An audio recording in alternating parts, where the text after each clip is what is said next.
नमस्कार। साहित्यिक talk with गरिमा में आप सभी का स्वागत है। जैसा कि आप सभी जानते हैं, इस पटल पर प्रत्येक रविवार हम हाजिर होते हैं एक जाने माने साहित्यकार के साथ, जिनके साथ हम चर्चा करते हैं उनकी साहित्यिक यात्रा के बारे में। और आज जो स्वनाम धन्य साहित्यकार हमारे साथ जुड़े हुए हैं, वो हैं सतना मध्य प्रदेश से श्री नगेंद्र सिंह प्रतिहार जी। नगेंद्र जी के बारे में जितना ही कहा जाए बहुत ही कम है। और उन्होंने साहित्य में बहुत कुछ लिखा है, जिनमें से हम कुछ आप हमारे व्यूअर्स को कुछ बताना चाहेंगे। नगेंद्र जी ने उपन्यास जो हैं वो 11 लिखे हैं। 11 उपन्यास इन्होंने लिखे हैं, जिनमें से पाखंडी, हदभागिता, उफ़ राजनीति, प्रेम बंध, वेदना, 5 अध्याय और जन्म कुंडली और अनुताप ये प्रमुख हैं। उसके साथ ही इनके 11 कहानी संग्रह भी आ चुके हैं, जिनमें से तिरिया चरित्र, अंध विधान, मिठाई, विकलमन, अपहरण, शाप, माँ का हत्यारा प्रमुख है। इसके साथ ही इनके 5 कविता संग्रह भी आ चुके हैं, जिनमें से परवान रिहाई का, स्त्री कौन मांगता है, पीड़ा, मैं और वह प्रमुख हैं। और भी इनकी 300 से ज़्यादा असंकलित कविताएं भी हैं। प्रतिहार जी ने धर्म और अध्याय पर भी जो है बहुत लिखा है, जिसमें से राम राम जपो कट जाएगी इसमें मुख्य है। और इन्होंने संथाल विद्रोह के नायक सीधू और कान्हू नाम से एक नाटक भी लिखा है। तो इनकी एक साहित्यिक यात्रा जो कि बहुत ही लंबी है, जिसका परिचय जो है शब्दों में देना मुझे लगता है कि बहुत ही ज़्यादा मैं शब्द नहीं बता पाऊँगी। उसके बारे में अब हमें आगे चर्चा करनी होगी, ताकि हम सर से ही पूछ सकें उनकी साहित्यिक यात्रा के बारे में। मैं जो है सर के लिए 2 पंक्तियाँ कहना चाहूँगी कि आज का अवसर बड़ा निराला है। आज का अवसर बड़ा निराला है। आज यहाँ नगेंद्र सिंह परिहार जी का नूर बरसने वाला है। तो अरे वाह। सर, हम आपका हमारे पटल पर बहुत बहुत स्वागत है। आपने अपने कीमती समय में से हमें थोड़ा सा समय जो हमें दिया है, ये हम पर बड़ी कृपा है। और आपने बुलाया आपने बुलाया इसके लिए आपको बहुत बहुत धन्यवाद। सर, धन्यवाद की तो मुझे नहीं लगता कोई बात है, क्योंकि आप उपन्यासकार, आप रचयिता, लेखक, साहित्यकार, आप सभी नहीं होंगे तो मुझे नहीं लगता कि हमारे मंच का कोई औचित्य रह जाएगा। तो जी जी। मुझे लगता है हमें ज़्यादा ज़रूरत है आपकी, और ये सच में आपका बहुत बड़प्पन है कि आपने इतना समय जो है हमारे लिए निकाला। तो सर, सबसे पहले हम जो है अब हम अपनी साहित्यिक जो चर्चा है उससे शुरू करते हैं। पहला जी प्रश्न जी। मैं आपसे वही पूछूंगी जो मैं हमारे सभी साहित्यकारों से पूछती हूँ, कि आप जी जी। जो साहित्यिक यात्रा है, इसकी शुरुआत जी। किस प्रकार हुई? आप लेखन में किस प्रकार आए? मैडम, जब मैं स्कूल में पढ़ता था, कक्षा 11वीं 12वीं में, जी। तो खुद नाटक लिखता था और उनका मंचन होता था, उसमें मैं अभिनय भी करता था। जी। जी, तो तब से चालू किया। तो फिर उसी समय नाटक के बाद फिर तुकबंदी वाली थोड़ी थोड़ी कविताएं लिखने लगा। जी। और 12वीं के बाद फिर मैंने लिखना चालू किया, तो लगातार मेरा लेखन चालू है, जी। प्रारंभ है। जो घटनाएं देखता हूँ, जो उन पे लिखता रहता हूँ, लगातार लिखता हूँ। जी।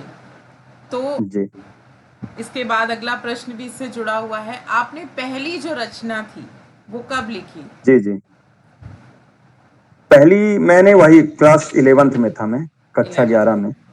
जी जी जी। तो आप 15-16 साल के करीब रहे होंगे।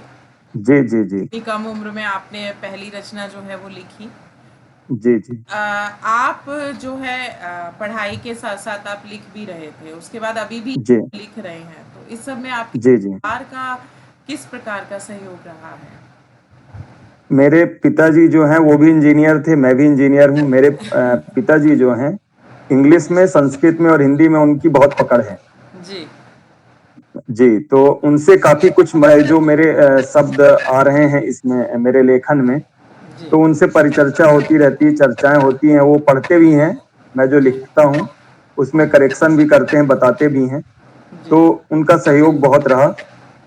फिर प्रेरणा के लिए प्रेरणा स्रोत साथी भी मिलते चले गए, जिन्होंने जी प्रोत्साहित किया, लिखने के लिए प्रेरित किया। जी और वाह-वाह करने पे कवि का महत्व तो बढ़ते ही जाता है, संबल उसको मिलता है। जी तो सहयोगियों के द्वारा भी बहुत मेरे को प्रोत्साहित किया गया, जिससे मैं लगातार लिखता चला गया। जी। तो जी, आप क्योंकि पेशे से एक इंजीनियर हैं और परिवार जी, जी, और साथ में जी, जी, लेखन भी करते हैं, तो कभी परिवार को जी। शिकायत नहीं हुई कि उनका समय आप लेखन में दे रही हैं?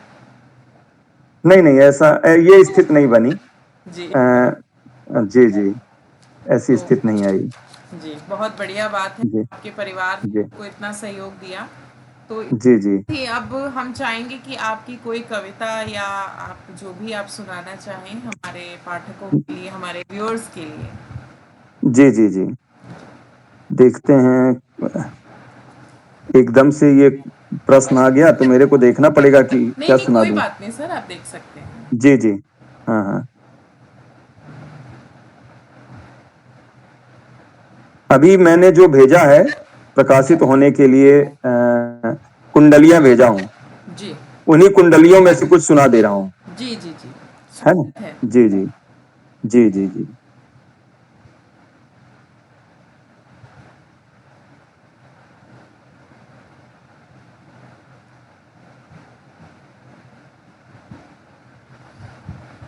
सुनिएगा।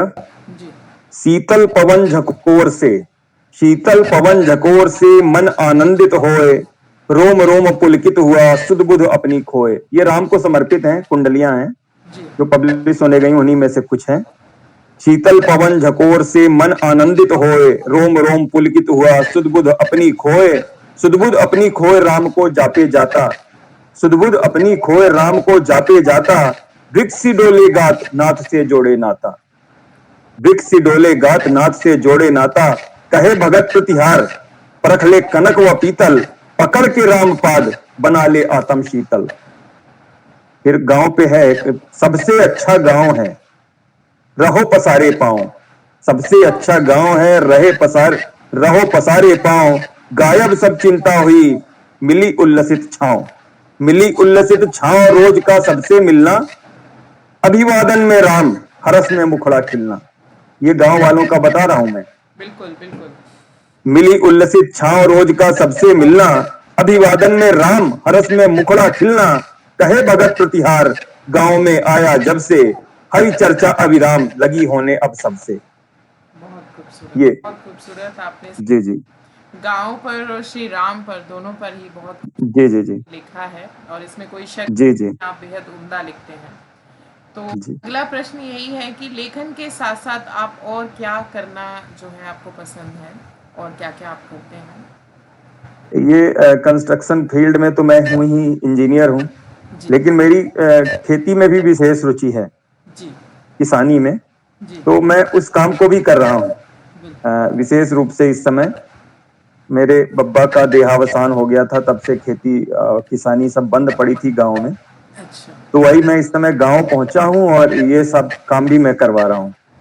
बहुत अच्छी बात है। आप बिल्कुल गाँव से जुड़े हुए हैं और जी, की रचनाओं में भी वो चीज़ झलकती है।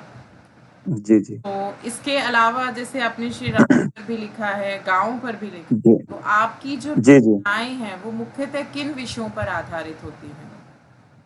मेरी ज्वलंत जो समस्याएँ थी, जैसे मैंने पाखंडी लिखा, जी, तो एक समय ये आसाराम का आपने सुना होगा, नित्यानंद की स्टोरी सुनी होगी, जी, इच्छाधारी बाबा की। जी, तो इनके ऊपर लिखने के लिए मेरे को उस स्तर में जाना पड़ा। इसके लिए मैंने वेद पढ़ा, उपनिषद पढ़ा, आरण्यक पढ़ा।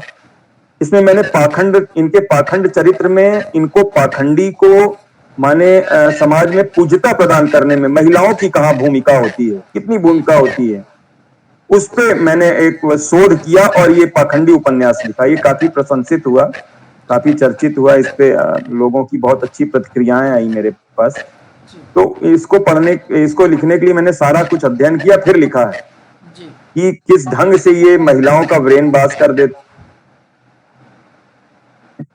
पूज्य हो जाते हैं, बिल्कुल। लेकिन इनके जो अंदर के भाव होते हैं, कलुषित भाव होते हैं, वो परिवर्तित नहीं हुए होते। जी। ये पाखंडी में मैंने लिखा। ऐसे ही एक आपने सुना होगा, पूर्वांचल में पकड़ विवाह होता है। जी। अच्छे घर के लड़कों को या पढ़े लिखे लड़कों को देखा तो जो बाहुबली लोग होते हैं, माफिया लोग होते हैं, वो अपनी लड़कियों का ब्याह कर देते हैं जी। पकड़ के। जी। अब वो लड़के वाले बेचारे विद्रोह भी नहीं कर पाते, कुछ कर भी नहीं पाते। जी। तो वो त्रासदी जो देवदास आपने पढ़ा होगा, देवदास का हीरो जिस ढंग से परेशान होता है देवदास उपन्यास का, तो मेरा हीरो भी व्यथित होता है। लेकिन वो क्या, एक पूरी ब्राह्मण परिवार की कहानी है। व्यथित होता है तो कुछ दिन किताबों में खोया रहता है, फिर घर त्याग के चला जाता है, तो हिमालय की उपत्यका में पहुंचता है, वहां गुरुकुल में पहुंचता है, फिर वहां से प्रवचन देने निकल पड़ता है और कैसे फिर से घर लौट के आता है। वो कहानी इसमें एक नियति उपन्यास में है मेरी। जी। ऐसे ही हतभागिता एक बलात्कार पीड़ित महिला की कहानी है। जी। ऐसे ही मैंने सारे ज्वलंत विषयों पे लिखा है मैंने। आपके जो भी उपन्यास के नाम हैं वही उसकी रोचकता बता रहे हैं कि आपने सच में कितना उम्दा इसमें लिखा है और जी जी जिन विषयों पर आपने लिखा है। तो जी। इसकी प्रेरणा आपको कहाँ से मिली? ये मैं आसपास जो कहानियां दिखती हैं तो मैं ध्यान से किसी भी घटना को बड़े मनोयोग से सुनता हूँ और जी। बड़े ध्यान से देखता हूँ। जी। और बस आसपास की कहानियां होती हैं, हमारे अड़ोस पड़ोस की कहानियां होती हैं, जी। उन्हीं को मैं साहित्य में रूपांतरित करता हूँ। जी। जी। जी। और जी में और भी आपका एक बड़ा ही अच्छा सा नाम है, 5 अध्याय और जन्म कुंडली। तो इसके बारे जी जी में कुछ बताना चाहेंगे? आपके उपन्यास के नाम ही बहुत ही अच्छे हैं। जी जी जी। की रोचकता जो है वो इतना मन करता है कि बस पूछना चाहते हैं इसमें क्या है, इसमें क्या है। तो ये हाँ, जन्म कुंडली, जी। जी जी, 5 अध्याय और जन्म कुंडली में, जी। कुंडली को माने जन्म कुंडली जो होती है जी। उसको, उससे माने कैसे विवाह विच्छेद होता है और कैसे स्थिति विषम हो जाती, माने अच्छा वातावरण बन गया, वैवाहिक स्थिति हो गई, लेकिन तभी जन्म कुंडली बीच में आ जाती है जी। और क्या परिस्थितियां बनती हैं उन्हों को, उसी सबको मैंने इसमें जन्म कुंडली में 5 अध्याय और जन्म कुंडली में पूरा वर्णन किया। बहुत अच्छा, बड़ा रोचक उपन्यास है ये भी। जी। बिल्कुल। जी नाम से ही पता चलते हैं कि भाई बहुत ही जी जी रहे होंगे। साथ में आप जी जी कहानी संग्रह भी आपने लिखे हैं, जी जी चरित्र। तो इसके बारे जी जी। कहानी संग्रह के बारे में भी आप बताना चाहेंगे? तिरिया चरित्र में जो मुख्य कहानी, ये तिरिया चरित्र ही है। तिरिया चरित्र माने एक ऐसी महिला जी। जिसका पति किसी कारणवश जेल में चला गया है, जी। उसको मुक्त कराने के लिए वहां से वो बेचारी किस स्तर तक जाती है, माने उसके चरित्र को हम गंदा कहेंगे, अच्छा कहेंगे। वो पति को तो छुड़ा लेती है, लेकिन पति की नजर में फिर त्याज्य हो जाती है। जी। तो उसके चरित्र पे हमने लिखा है जी। कि माने महिला किस स्तर तक त्याग कर सकती है अपने पति के लिए, माने कोई कल्पना नहीं कर सकता। जी। वो है इसमें तिरिया चरित्र। जी। अभी तिरिया चरित्र पर मैंने पढ़ रही थी एक अवंतिका, उज्जैन जो नगरी है वहाँ के राजा रहे, जी जी जी उन्होंने ये लिखा था कि मनुष्य से भाग्यम तिरिया चरित्रम देवो न जानती कुतो मनुष्य। तो वहाँ जी जी जी। की शुरुआत हुई थी शायद। हाँ हाँ हाँ। उसके बाद ही अगला है जैसे अद्भुत प्रेम है, अंध विधान है। जी जी इन कहानी ये मैं ये जानना चाहती हूँ मेन कि ये जो कहानियां हैं, क्या ये जी जी जीवन के जो रियल अगर हम पूछें इंसिडेंट्स हैं, सच्ची घटना जी जी आधारित होती हैं या फिर आप जी। मतलब कल्पनाएं जो हैं सिर्फ ये वो हैं? नहीं, ये सब जीवन में मैंने कहा आपसे पहले भी कि जो देखता हूँ अगल बगल, सारी कहानियां जो हैं मेरी लाइफ में, जो मैंने देखा है अपने जीवन में, जो देखा है जी। उनको कहानी रूप में या उपन्यास रूप में या कविता रूप में रूपांतरित किया है जी। अपने शब्दों में, अपने भावों के साथ। जी। जी इसमें एक है माँ का हत्यारा, जी जी। इसके बारे में मैं चर्चा करना चाहूंगी। ये बहुत ही मार्मिक कहानी है। इसमें क्या होता है कि एक माँ के 3 बच्चे होते हैं, जी। उनकी शादी हो गई होती है, बड़े वाले की शादी हो गई होती है। तो जो बीच वाला होता है लड़का, वो कुछ कमाता उमाता नहीं है, वो नशेड़ी है, नशे करता है यहाँ वहां। तो जो जो उसका बड़ा भाई है, माने उसकी भाभी हुई, वो भाभी इससे बहुत चिढ़ा करती है। तो जब वो नशा करके आता है तो उसको खाना देना और ये करना, उसमें चिड़चिड़ाती रहती है, जी भाभी ईर्षा करती है। और ऐसी परिस्थितियां बनती हैं कि ये छोड़ देता है, पिता के कहने में सुधर जाता है और छोड़ देता है। लेकिन इसका भाई और माने लड़के का बड़ा भाई और भाभी दोनों की, अरे नशेड़ी कभी नहीं सुधरते, ये झूठ बोलते हैं, ये सब रहता है। तो ये इसके पिताजी उसकी नौकरी लगवा देते हैं, नौकरी करने लगता है, आता जाता। एक दिन इसको होली के समय भांग की मिठाई इसके दोस्त खिला देते हैं, जी तो नशे में झूमता घर पहुंच गया। तो उसी में वाद विवाद चालू हो गया। पिता को जब पता चला ये फिर आया है, पी के आया, तो पिताजी मारते पीटते हैं। और भाभी वहां से, भाभी तो चिढ़ती थी, वो बड़ी खुश होती है, उसको चिढ़ाती जैसे अंदर से कि अच्छी पिटाई हो रही। वो भाभी से लड़ जाता है कि मैं ये कर दूंगा, वो कर दूंगा। और भाभी जब ऐसा बोलती है तो उसकी माँ उसको मना करती है, भाभी को माँ समझाती है कि मत बोलो, तुम क्यों बोल रही हो। ये सब बातें होती हैं और इतना विवाद फिर इसकी भाभी में और माँ में विवाद हो जाता है। जी तो ये भाभी मारपीट में माँ वो कैची कैची मार देती है, उसमें माँ मर जाती है और नाम लग जाता है इसका। हाँ तो वो माने स्टेप बाय स्टेप कहानी है, मैं बता नहीं पा रहा हूं उतना अच्छा। जी जी जी जी तो बड़ी उसमें ये मार्मिक बेचारा फिर ये फ्री में, माने इसको दंड भोगना लिखा होता है, दंड भोगता है ये। और असली जो हत्यारिन है वो रह जाती है, वो बच जाती है। ये है माँ का हत्यारा। बिल्कुल ये रियलिस्ट कहानियां हैं, वास्तविक कहानियां हैं, समाज में ऐसा होता है। जी बिल्कुल। और ये लेखक जी कहीं ना कहीं वही महसूस करते हैं जो जी लिख रहे हैं, और जी जी लिख रहे हैं वही फिर वो लिखते भी हैं। और जी जी जी कहा जाता है कि साहित्य जो है वो समाज का दर्पण है। दर्पण है। जी जी इसके साथ ही आपका एक कविता संग्रह भी है, जी जी कौन मांगता है तुझसे सत्यत्व जी जी प्रमाण। जी जी। तो इसके बारे में ये जी ये तस्लीमा नसरीन स्टाइल का लेखन है पूरा। जी जी जी जी ये ये तो बहुत जो पढ़ा है मैंने भी। हाँ हाँ, जो चरित्रवान स्त्रियां हैं उनके लिए तो ठीक है, लेकिन जो मर्यादित नहीं रह गई, जी मर्यादा जिन्होंने परिवार की या समाज की या घर की तोड़ी है, उनके लिए है ये जी 26-27 कविताएं हैं, लंबी लंबी। जी तो स्त्री कौन मांगता है, माने एक व्यंग भी है, हास्य भी है, सब है इनमें। कि कोई हिम्मत नहीं करता, कोई पति कैसे मांग सकता है, सरकार के इतने नियम है, सारे कानून है, तुमसे कौन बोलता है कि सतीत्व का प्रमाण दो।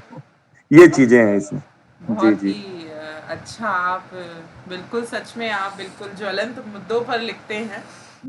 जी और इसके साथ ही आपने धर्म और अध्यात्म पर भी लिखा है। जी जी जी। तो राम राम जपो कट जाएगी 84। 84। जी। जी जी। तो इस पर इसमें आपने क्या लिखने की कोशिश की है, हम ये जानना चाहते हैं। इस ये मेरे महाराज जी थे, डॉक्टर विश्वामित्र जी महाराज, जी श्री राम शरणम के। जी तो उनके प्रभाव में, उनके आने से जो प्रभाव मेरे को लगा, वो उन्हीं ने मुझे राम नाम की दीक्षा दी थी।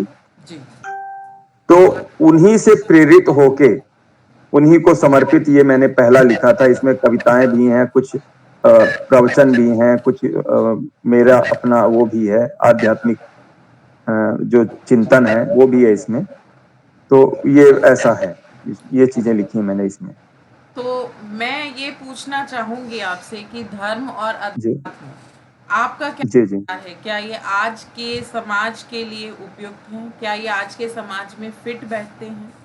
क्या ये जरूरी? बिल्कुल। धर्म और आध्यात्म जो है संस्कारित समाज की, मर्यादित समाज की धुरी है। जी यदि अगर धर्म और आध्यात्म का समावेश समाज में है, तो जी मान लीजिए समाज मर्यादित रहेगा, तो जी संस्कृत रहेगा। ये जो घटनाएं हम देख रहे हैं, अमर्यादा देख रहे हैं, असंस्कार देख रहे हैं, उदंडता देख रहे हैं, जी हिंसा देख रहे हैं, इन सब के ऊपर नियंत्रण हो सकता है। जी तो केवल आज तो अध्यात्म से। हाँ, जी जी, धर्म और आध्यात्म से जो फिर जो हमारा धर्म है सनातन, तो वो वैसे ही शांति की सीख देता है। जी लोग माने हिंसा और ये उदंडता का तो परित्याग करेंगे ही। जी जी जी बहुत ही अच्छी बात है। इसके साथ जी मैं अगला प्रश्न ये पूछना चाहूंगी कि हमारी जो पीढ़ी है, आज की जो पीढ़ी है, जो कि जी जी हम उद्दंड भी कह सकते हैं, लेकिन कहीं ना कहीं वो हमसे बहुत आगे है। और जी जी हम भी पिछड़ रहे हैं, और साथ में जी जी पिछड़ रही है हमारी संस्कृति, जी जी कहीं वो बहुत पीछे रह गई है। तो जी जी ऐसे में जो हमारे नए बच्चे हैं, कहते हैं जी उनको अगर हम किसी भी बुराई से अगर दूर रखना चाहते हैं तो संस्कृति, अध्यात्म, किताबें, साहित्य जी जी जी का एक बहुत बड़ा जी उपाय है। तो इसके बारे में जी जी आपके क्या विचार है? नहीं, बिल्कुल आपने ठीक कहा। यदि हम उनको भले तकनीक में आगे जा रहे हैं, टेक्निकली स्ट्रांग हो रहे हैं, लेकिन क्या है कि धार्मिक और आध्यात्मिक बने रहेंगे तो संस्कार मर्यादा अपने से बनी रहेगी। जी और हमारा जो धर्म है, सनातन धर्म है, तो अब तो इसको अंग्रेज, ईसाई सभी प्रूफ कर रहे हैं कि इंडियन माइथोलॉजी में सब कुछ लिखा है। हम तो केवल प्रूफ कर रहे हैं। और बहुत तो अभी ये जिन्होंने चंद्रयान 3 की सफल लॉन्चिंग की है, वही देवी पूजा भी करते हैं, शिव पूजा भी करते हैं। जी वही बोलते हैं कि हम तो वही कर रहे हैं जो प्रभु करवा रहा है। बिल्कुल। माने सारा कुछ सिस्टम जो है, बहुत सारी चीजें ऐसी प्रकृति में हो जाती हैं कि जो लगता है सब प्रभु कर रहा है। मैं एक बहुत जैसे काम करता हूँ कहीं, मैंने परेशानी हो गई, समस्याएं आ गई, तो कहते हैं चलो प्रभु राम आगे आगे चलिए। और आगे पहुंचता हूं तो काम ऐसे बिल्कुल सॉल्व हो जाते हैं, लगता है कोई समस्या थी ही नहीं। तो लगता है कि परमेश्वर का अंश है, सिस्टम सब उन्हीं से चल रहा है, वो जो चाह रहे हैं उतना आदमी करता चला जा रहा है। जी तो जी जी अगला प्रश्न भी मेरा श्री राम से ही जुड़ा हुआ है। ये जी मेरे जी साथ भी हुआ था। जी जी में मैं जुड़ी हुई थी। अब शायद जी लोग हर तरह की पोस्ट करते हैं, तो श्री राम को जी जी जी लेकर किसी ने टिप्पणी की हुई थी। तो एक जी जी पत्र, तो उन्होंने एक कमेंट की कि हमने श्री रामचरितमानस का उसमें एक रेफरेंस दिया था। तो उन्होंने बोला जी जी जी क्या विश्वास करना, ये तो एक महज एक उपन्यास की तरह, उन्होंने बोला कि काल्पनिक है, वो रियल नहीं। जी जी जी तो श्री जी जी रामचरितमानस जो है, मैं बिल्कुल पूछना चाहूंगी, आप अध्यात्म से जुड़े हुए हैं, तो आज की जो जी जी प्रासंगिकता है उसमें श्री रामचरितमानस कितनी वहां पे जरूरी है हमारी पीढ़ी के लिए? बहुत जरूरी है। खाली समय में हम अपने बच्चों से धार्मिक परिचर्चा ही करें, सबसे बड़ी बात।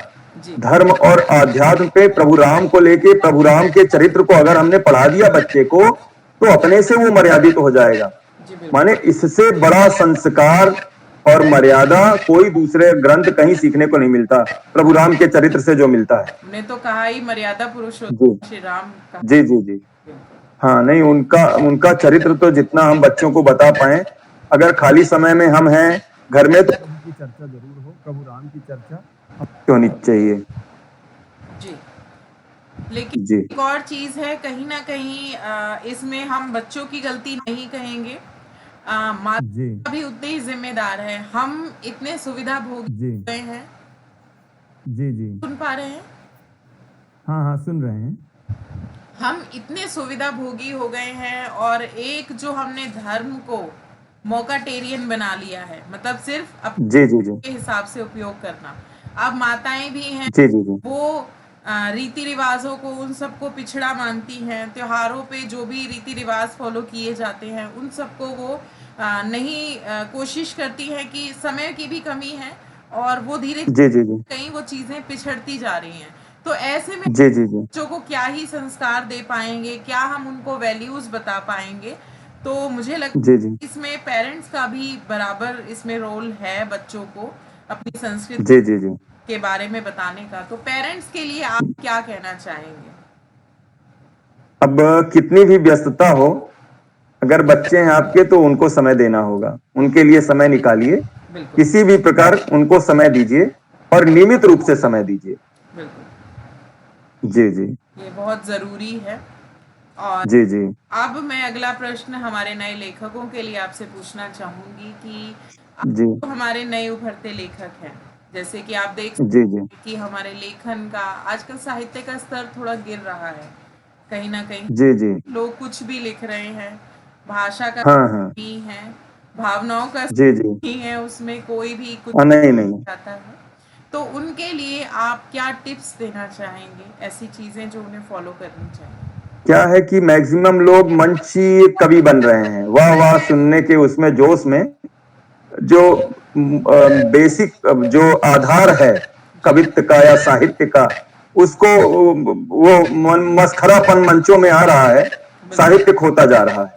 बिल्कुल मजाक माने हंसी मजाक ठिठोली यही रह गई है, यही है आज कविता की बोली। बिल्कुल तो इससे क्या है कि हमको लेखन में ध्यान देना चाहिए। हम समाज को वही देंगे जो हम लिखेंगे। ये बिल्कुल मंच में खड़े होके 4-6 कविताएं सुना के, 4-6 कविताएं पूरी लाइफ में लिखते हैं, वही सब जगह दौड़ दौड़ के सुनाते हैं और उसी में वाह वाह ले जाते हैं। तो लोगों का ध्यान उन्हीं पे जा रहा है। लेकिन जो बेसिकली जो लिख रहा है, जो साहित्य तैयार कर रहा है, जो पढ़ने भविष्य के लिए कुछ गढ़ रहा है, उसका ध्यान रखना चाहिए, उस पे ध्यान जाना चाहिए। तो लोग क्या है, लिखें, कलम जरूर चले, नियमित कलम चले। एक माने जो लेखक लोग हैं उनको निरंतर रचना धर्मिता बनाए रखनी चाहिए। बिल्कुल। हमारी पीढ़ी जी को क्या दे रहे हैं, हमें इस चीज पर भी ध्यान देना चाहिए। जी, बिल्कुल क्या बिल्कुल रहे बिल्कुल। हैं, बिल्कुल, क्योंकि एक बहुत जी बड़ा जी जी। वर्ग है जो हाँ हाँ। कवियों को फॉलो करता है, उनको सुनता जी जी जी। हाँ हाँ। है। अब अगला प्रश्न मैं फिर से आपकी साहित्यिक यात्रा पर चर्चा करना चाहूंगी कि आपने ये एक बहुत लंबी आपने यात्रा, साहित्यिक यात्रा की है, तो इसमें जी जी। मुख्य रूप से आपने किन चुनौतियों का सामना किया? आपको ऐसे लगा कि हाँ, ये मेरे लिए थोड़ा कष्टदायक था, चैलेंजिंग था? जी जी। ये मैंने अभी आपको बताया, कुछ मैंने स्वतंत्र इसमें राष्ट्रवाद पे भी लिखी हैं कविताएं। जी तो एक आध मंच पे मैं खड़ा हुआ तो मैं तो सत्य लिखूंगा, जो मुझे दिखा, मेरी नजर में जो सत्य है वो सत्य है। बिल्कुल बिल्कुल। तो मैंने रियलिटी लिख दी थोड़ा, गांधी जी, नेहरू जी, सुभाष चंद्र बोस, इनको लेके, सरदार पटेल जी को लेके, वास्तविक एक ओज की कविता। तो उसमें कुछ दल विशेष के लोग आके मंच के सामने खड़े हो गए, विरोध में नारेबाजी करने लगे। तो बिल्कुल इस टाइप का भी, ऐसा भी होता है कभी कभी हाँ बिल्कुल बिल्कुल। कि आप सत्य लिखो तो सत्य उनको बर्दाश्त नहीं होता, किसी के लिए भी, तो विरोध में लिखने लगते हैं। इसमें सोशल मीडिया में भी, फेसबुक में और इंस्टाग्राम में भी विरोध में बहुत लोग लिखते हैं, खड़े हो जाते हैं। बिल्कुल बिल्कुल। और हम क्या, हमारा अपना मेरा जो लेखन है वो राष्ट्रवाद और धर्म, इसी पे है मेन। और सामाजिक कुरीतियां बुराइयां जो सामने आती हैं उन पे लिखता हूँ। इससे कौन प्रभावित हो रहा, किसको बुरा लग रहा, इसकी चिंता मैं नहीं करता।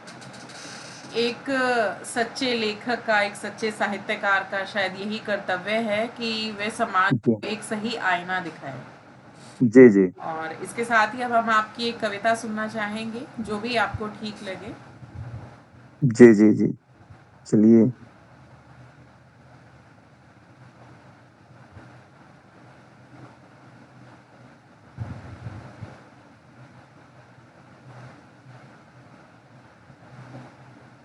शरद ऋतु पे अभी मैंने लिखा था, शरद अभी गई है। स्वागत है, स्वागत। नव विहान का नव उजास है, नव विहान का नव उजास है, शरद बहू आई है, गरम उमस का मौसम बीता, समय सुखद लाई है।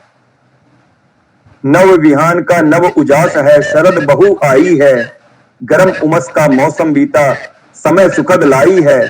कांस पुष्प की सुंदर ओढ़नी, कांस पुष्प की सुंदर ओढ़नी, कमल कुसुम सा मुखड़ा, बड़े ईस से देखता उसको कोई शशिधर उखड़ा। कांस पुष्प की सुंदर ओढ़नी, कमल पुष्प सा मुखड़ा, बड़े ईस से देखता उसको कोई शशिधर मुख उखड़ा। पवन झकोरों से है तरंगित, ये धान के जब हवा चलती तो धान की फसल के ऊपर जो तरंगे बनती हैं उस पे है। पवन झकोरों से है तरंगित, उसके धन ही कुंतल, कली विकस कर कुसमित होती, खुलते नैना शीतल। पवन झकोरों से है तरंगित, उसके धन ही कुंतल, कली विकस कर कुसमित होती, खुलते नैना शीतल। सुमन महकते मंद बयार ले, सुमन महकते मंद बयार ले, खुशबू आगे बढ़ती, भौरों की आह्लादिक गुंजन, वधु की शोभा गढ़ती। शरद को वधु मान के मैं ये कर रहा हूं वर्णन। बिल्कुल, बहुत खूबसूरत। सुमन महकते मंद बयारले खुशबू आगे बढ़ती, भौरों की आह्लादिक गुंजन वधु की शोभा गढ़ती। धवल नील मणिभ मनोहारी, धवल नील मणिभ मनोहारी, कांच मणि सम अंबर, अंबर का वर्णन है। धवल नील मणिभ मनोहारी, कांच मणि सम अंबर, भरे थाल कमल कुमुदनी से लेकर खड़े सरोवर। माने सरोवर में जो कमल के पुष्प हैं जैसे थाल लेके खड़े हैं वो। अथक परिश्रम पावस मेघ का, नभ के कलुष धुलाए, चली निर्मल अकलंक चांदनी सखी मिलन को धाए। इस ऋतु कितना सुंदर वाता, आए हैं खग खंजन, त्योहारों की धूम मच गई, घर मंदिर होता भजन। सावन शिवजी, भादौ गणपति, अश्विन में पितृ पूजा, फिर होता देवी आराधन, नहीं शरद सा दूजा, नहीं शरद सा दूजा। बहुत खूबसूरत। शरद ऋतु का सच में बहुत ही सटीक और बहुत ही सुंदर आपने वर्णन किया है। इसके साथ जी ही जी अगला प्रश्न मैं आपसे ये पूछना चाहूंगी कि इस पूरी साहित्यिक जी यात्रा में आपने कभी जी जी कुछ है महसूस किया हो कि आपको लगा कि कुछ छूट गया है आपसे? अब अभी तो ये फीलिंग नहीं आई है कि कुछ छूटा है। मैं जो लिखता चला जा रहा हूँ बस।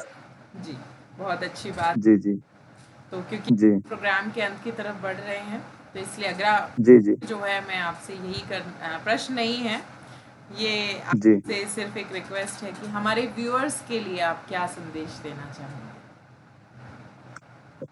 साहित्य में रुचि रखना चाहिए, बच्चों को पुस्तक की ओर प्रेरित करें। जी पुस्तकीय ज्ञान जो है ये बहुत जरूरी, पुस्तक पढ़ना आवश्यक है। टीवी और मोबाइल से, वीडियो गेम से डाइवर्ट करना बच्चों को बहुत जरूरी है। इसीलिए किताबों को पढ़ने के लिए प्रेरित करें। पुस्तकों का वाचन बहुत आवश्यक है। साहित्य ही मुझे लगता है बच्चों को, लोगों को समाज जी जी संस्कृति से हाँ हाँ जोड़ता है। बिल्कुल बिल्कुल बिल्कुल, साहित्य जो है जोड़ने का अपराधों को काम करेगा। रोकना चाहते हैं तो बच्चों को साहित्य और संस्कृति से जोड़िए। बिल्कुल बिल्कुल ऐसा ही बिल्कुल। मानती हूँ। और जी जी आज हमें बहुत अच्छा लगा कि जी नरेंद्र सिंह प्रतिहार जी हमारे बीच जो है हमारे साथ आज जुड़े हैं। और इनके लिए पंक्तियाँ मैं कहना चाहूँगी कि वो खुद ही नाप लेते हैं बुलंदी आसमानों की। वो खुद ही नाप लेते हैं बुलंदी आसमानों की, परिंदों को नहीं तालीम दी जाती उड़ानों की। महकना वाह वाह महकाना तो काम है खुशबू का, महकना और महकाना तो काम है खुशबू का। खुशबू नहीं मोहताज होती कदरदानों की, खुशबू नहीं मोहताज होती कदरदानों की। तो नगेंद्र जी, आपका बहुत बहुत आभार।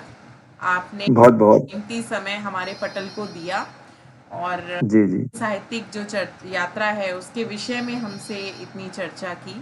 हम इसके लिए जी जी बहुत आभारी हैं।